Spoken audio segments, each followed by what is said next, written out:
Шахрух, ваш фильм «Меня зовут Кхан» имеет большое значение не потому, что он вовлечен вокруг себя в скандал и обстоятельства, а потому что мусульманский человек сыграл в нем главную роль мусульманина.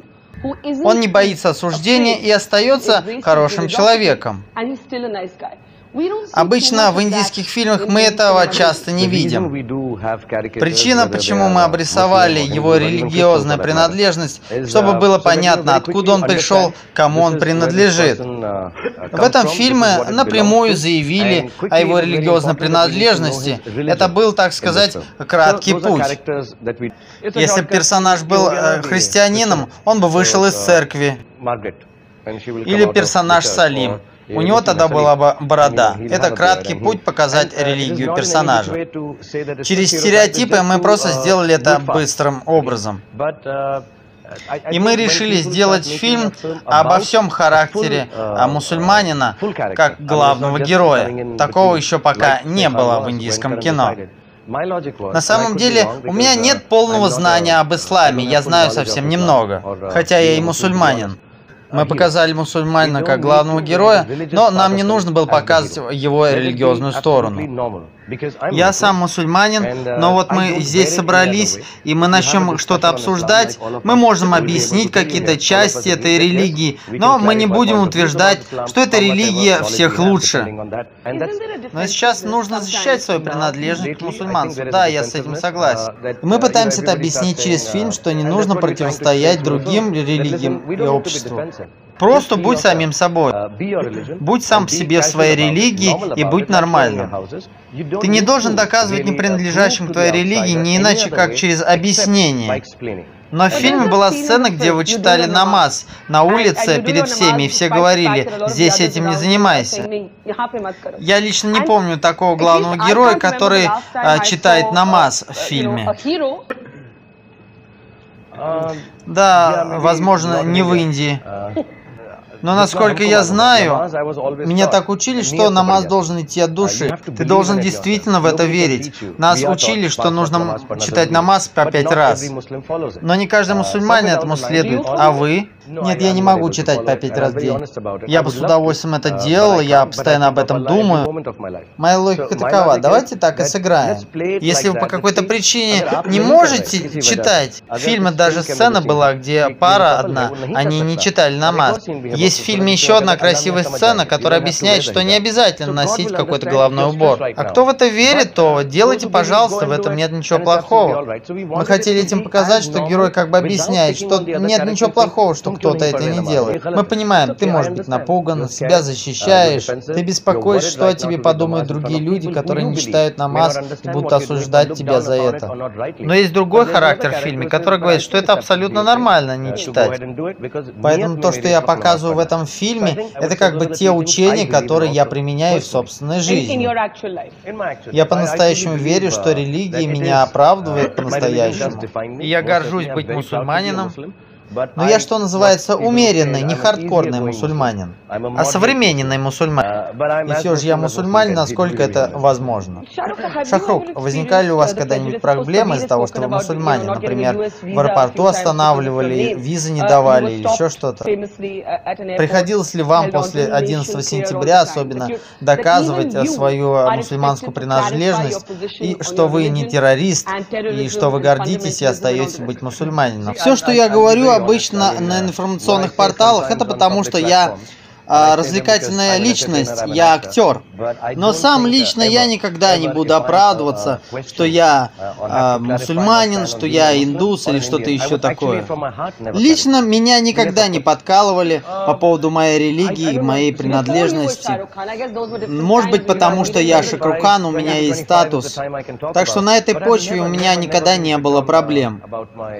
Хотя я признаю, что ислам считают жестокой религией некоторых личностей из-за их действий, которые во имя этой якобы религии что-то там делают. Поэтому из-за этого нам, мусульманам, приходится объяснять другим про свою религию. Из-за фамилии Кан моих детей останавливают в аэропортах. Когда едешь в Америку, для мусульман особые очереди есть. И мои дети спрашивают, почему так, а я говорю, ну потому что мы особенные и все.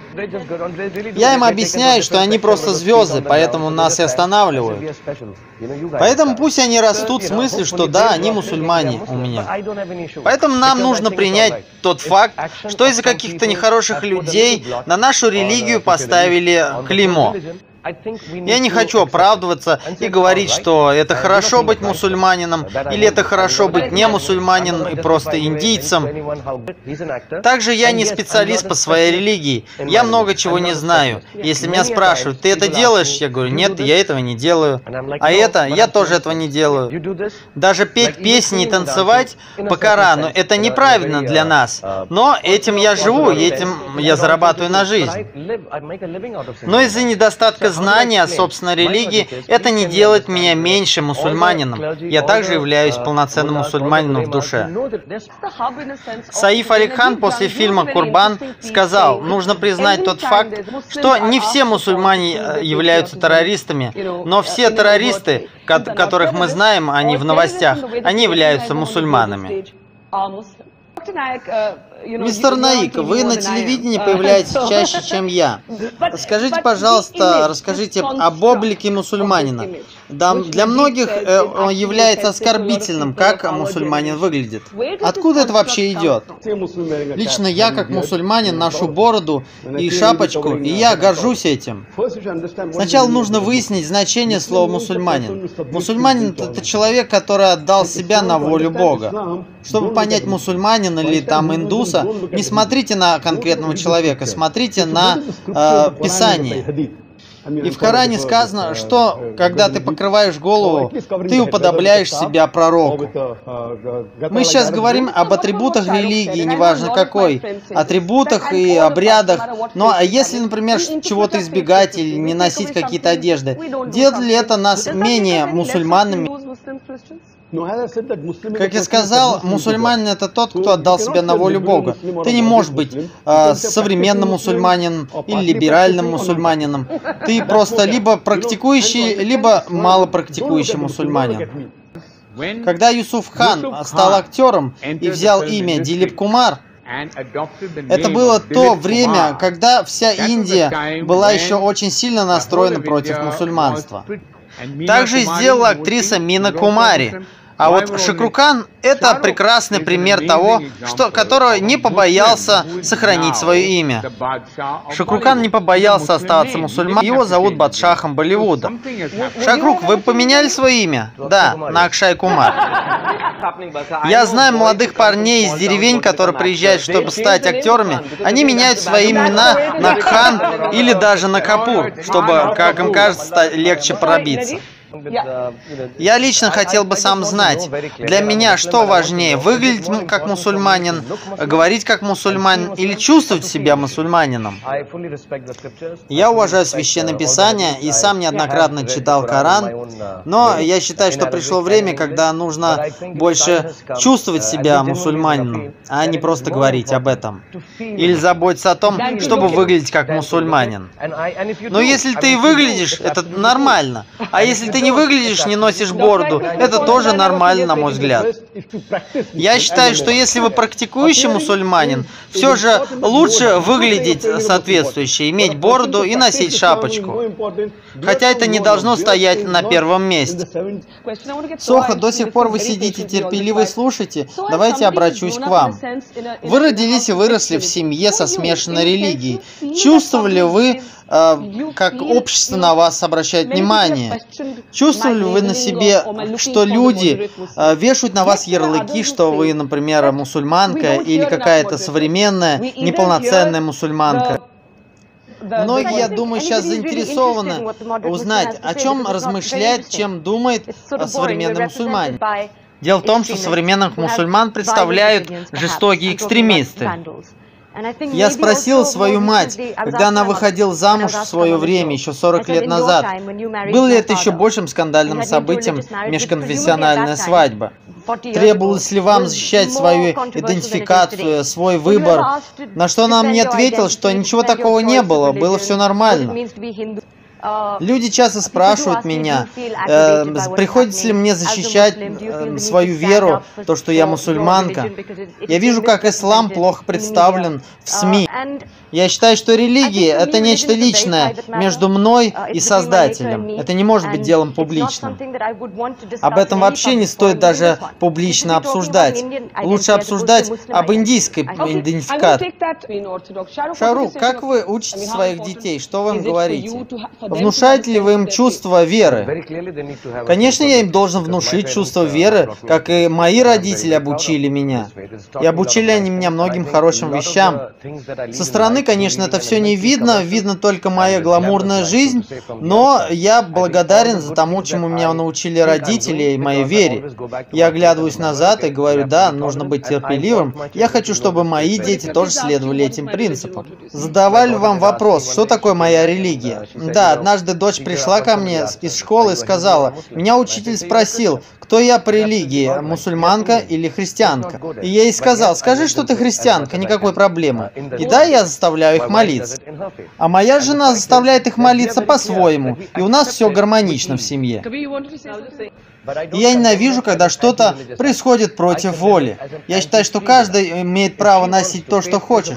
Хочешь хиджаб надень, хочешь бикини надень, хочешь короткую юбку или джинсы, или что угодно.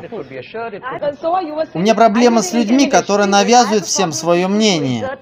И это очень страшно, когда кто-то пытается насильно сказать вам что-то вам делать, а что-то не делать. Особенно в этой стране, где предполагается, что у нас свобода речи и выбора. Проблема любой религии, особенно ислама, в том, что ее ярые адепты начинают поучать, советовать и навязывать свое мнение. И это не есть хорошо. Доктор Наик, вы особенно этим занимаетесь.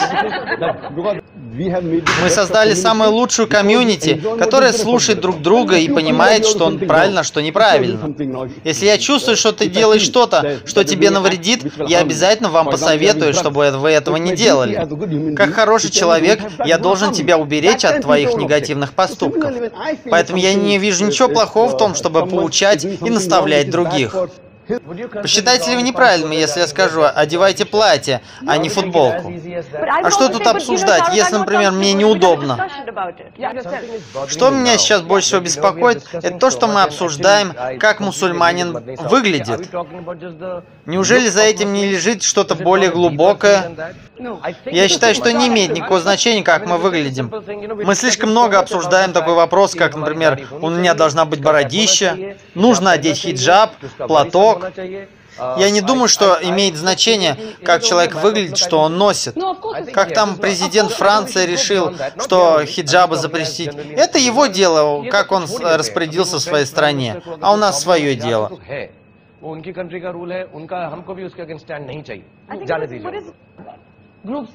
Что вы думаете о таких группах, как Аль-Каида? Что для вас значит Осама бен Ладен? Чтобы построить свое мнение, я не могу полагаться на средства массовой информации. Если меня спросите, что вы думаете об Осаме бен Ладене, я не могу однозначно ответить. У вас есть сомнения по поводу, плохой ли человек Осама? Я скажу вам, почему у меня есть сомнения. Это очень провокационное заявление. Я сомневаюсь, потому что все эти DVD, показывающие Осаму, созданы американскими учеными в Америке. Я считаю, что невозможно прийти нескольким арабам и взорвать здание. Я человек исследований, и прежде чем передавать кому-то знания, я сначала должен сам это проверить, согласно Корану. Я не говорю, что Бен Ладен террорист или он святой. Я сказал, я не знаю. Вы что, не видели видео Аль-Джазиры, где они убивают людей? Конечно, я видел. И что, для вас это не доказательство? Ну, я смотрел эти DVD и показывал одному человеку, и он сказал, что афганцы завязывают тюрбаны поиначе, чем показано на видео. Поэтому это не настоящие афганцы на видео. Он считает, что талибанцы настоящие не завязывают таким образом образом свои тюрбаны. Поэтому эти видео созданы для провокации. Наик, будьте осторожны в своих высказываниях. Вас слушают миллионы молодых людей. Вы должны следить за тем, что вы говорите. Когда мне нужно было сделать выбор, я его сделал, и я стал мусульманином, и я горжусь им. Я могу объяснить своим детям сам в удобоваримом виде про свою религию. Я хочу, чтобы они тоже стали мусульманами, но я не буду их обучать строгому следованию правил Корана. Я верю, что религия — это дело личное. Лично я читала и Библию, и Коран, и Бхагавад-гиту. И, как я сказала, религия — это личное отношение между тобой и Создателем. Только Он имеет право тебя осуждать, прав ты или нет. Шарук, я бы хотел услышать быстрый комментарий от вас. Я слышал из деятелей киноиндустрии, что для мусульманина очень сложно получить недвижимость в Мумбаи. Правда ли это? Я об этом сильно ничего не знаю, но я могу пошутить по этому поводу. Может быть, из-за этого я купил целый дом, а не квартиру. Я считаю, что в любой религии, в любой сфере могут возникать какие-то проблемы, но из этого не стоит раздувать слона. В любой религии ярые религиозные адепты слишком запудривают мозги молодым людям и уводят их не в ту сторону. Нельзя убеждать и принуждать людей. С тобой это случится, пошли за мной. Молодые, необразованные, безработные люди часто подвергаются таким убеждениям и следуют за неправильными лидерами. Каран Джохар, вы сняли фильм «Курбан», но вы сняли его в таком виде, что в итоге я должна сочувствовать террористу. Это неправильно. Нет, у меня никогда такой цели не было. Я просто изображал персонажа, и это получилось интересным. Я полностью не согласен с идеей фильма «Курбан». Что вам не понравилось в этом фильме? То, что в нем показаны ярые фанатики, террористы, и мы им должны сочувствовать. Это мне не понравилось. Я лично сама против какой-то цензуры, но я считаю, что нам нужно показывать более правильные фильмы с более правильными идеями. Я просто считаю себя индианкой, которая живет в Мумбаи, и я горжусь, что я мусульманка, но я не кичусь этим, я не выставляю это на показ. Я считаю, что я просто хочу иметь хороший дом, хорошую машину, хорошую семью и быть успешной. У меня очень сильная жизненная позиция. Я считаю, что я занимаюсь правильным делом, и если после просмотра моего фильма вы пошли домой, и вы задумались о своей религии, о своей общине, значит, я делаю что-то правильное. Как мусульманин, я хочу сказать другим мусульманам. Если вы не знаете досконально свою религию, если не умеете практиковать обряды правильно, ничего страшного, Аллах вас простит. Но если вы не можете объяснить свою религию тем, кто ее не понимает, мир вас не простит. Мы не должны на них злиться и говорить: а, если ты не понял, тогда я буду воевать против тебя. Мы должны научиться объяснять.